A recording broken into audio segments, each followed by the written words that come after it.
And now to our second major story. Congolese civil society groups have asked the International Monetary Fund, IMF, to end its dealings with the National Petroleum Company of the Congo, SNPC, and major works. In a letter filed on the 3rd of September, the civil society groups in the country estimated that these two entities have favored an increase in the Congolese debt, which exceeds 120% of its gross domestic product, GDP. It says if the IMF obtained the dissolution of Cotrade, a subsidiary of the SNPC, it can also demand and obtain the dissolution of the SNPC and the major works. The groups allege that the management of Congolese oil by the SNPC remains totally opaque. According to the executive director of the Congolese Human Rights Observatory, OCDH, Trésor Nzila, the IMF had to involve members of the civil society in negotiations with the government. This, he says, is due to the Congolese government's poor handling of previous projects with the IMF.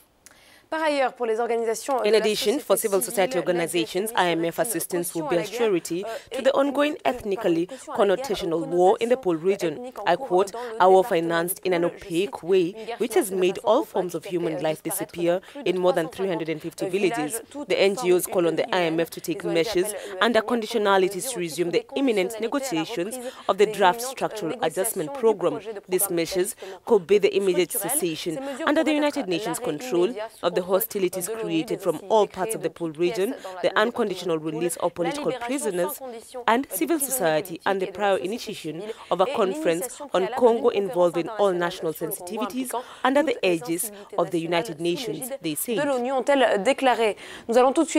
We will explore this issue in detail with Luamba Moke, president of the ADHUC, the Association of Human Rights and the Prison Universe. Hello, Madam Moke, hello.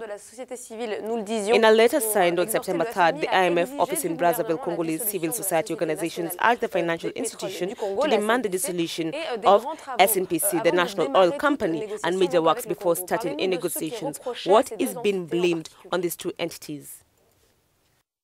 In our analysis, we found that Congo had set up two major institutions. The National Oil Society of Congo, which is a society that is in the hope of the Congolese. A society that had to manage in the transparency, manage in the tranquility, the national resources, including oil, and then the major works. There was an institution for us that had to do what we call the major works.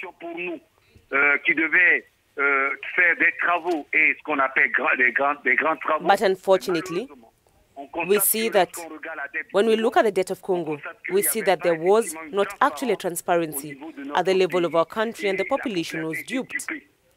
What made us think that these two major entities that had to be the bedrock of the development of our country and for us have put Congo in trouble in opaque, non-transparent management, and which has totally disappointed the Congolese. That is why we thought it was absolutely necessary that the IMF brings money to Congo,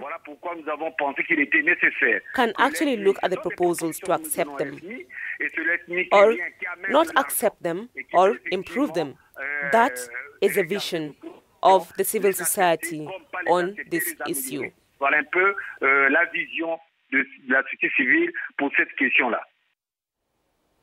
Monsieur Moke, in the same letter, the civil society wishes to be involved with the negotiations between the IMF and Congo. What are the reasons for this?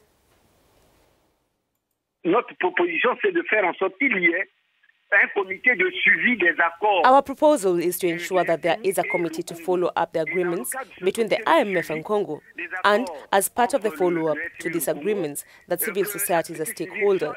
Civil society is going to be there to follow up, to be a referee with a red card, with a yellow card, like football matches. And when it doesn't work, we say penalty. When it works, we say bravo.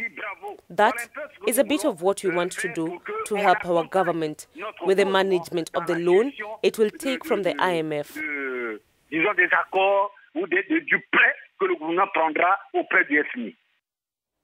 Alors les ONG dont vous faites partie ont évoqué des mesures. We'd like to know what the NGOs have hoped that the IMF will take measures under certain states to resume the imminent negotiations for the draft structural adjustment program. What are these measures? Our country, Congo, has ratified the International Covenant on Social, Economic and Cultural Rights, and this pact calls on countries to respect social issues. You have the teaching that is often achieved. You have the health that is often reached. You actually see the salary issues. We think it was interesting to also look at these issues that undermine the country today, if we are in this situation. Nous pensons qu'il était intéressant que le FMI puisse regarder aussi les questions qui minent le pays aujourd'hui si nous sommes dans cette situation, la guerre de poule, la crise de poule. The pool crisis. This is an important issue that needs to be addressed. And then the political prisoners.